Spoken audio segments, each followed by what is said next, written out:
தன்னோட பக்தர்களுக்காக நேரில் முருகனே வந்தார் என்றால் உங்களால் நம்ப முடியுமா?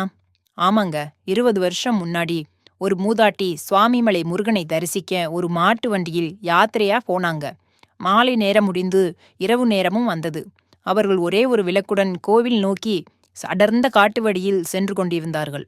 அப்பொழுது பலத்த காற்று வீசியதில் அவர்கள் வைத்திருந்த விளக்கு அணைந்தது. அது மிகவும் இருட்டான காடு என்பதால் வெளிச்சமில்லாததால் பதறிப்போன அந்த மூதாட்டி முருகா முருகா என்று அழைத்தார். அப்பொழுது ஒரு சிறுவன் ஒளிரும் விளக்குடன் வந்து, நான் உங்களுக்கு வழிகாட்டுகிறேன் என்றான். விடியும் வரை அந்த சிறுவனும் அவர்களுக்கு வழிகாட்டினான். பகல் நேரம் வந்தவுடன் அவர்களுக்கு வழிகாட்டிவிட்டு கண்ணிமைக்கும் நேரத்தில் மறைந்தான் அந்த சிறுவன். சிறுவன் எங்கே சென்றான் என்ற வியப்புடன் மூதாட்டியும் சுவாமிமலை சென்று பாத்துறாங்க. கோவிலுக்கு சென்ற அந்த மூதாட்டி முருகனை கண்டவுடன் அழுது கண்களை மூடி, முருகா, உன்னை பார்க்க வந்த எனக்கு இத்தனை சோதனைகளா என்றார்.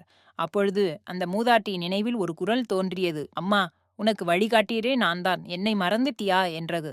திடீர்னு கண் விழிட்ட மூதாட்டி வந்தது யார் என்று உணர்ந்தார். செங்குருதி சேயோனே அங்க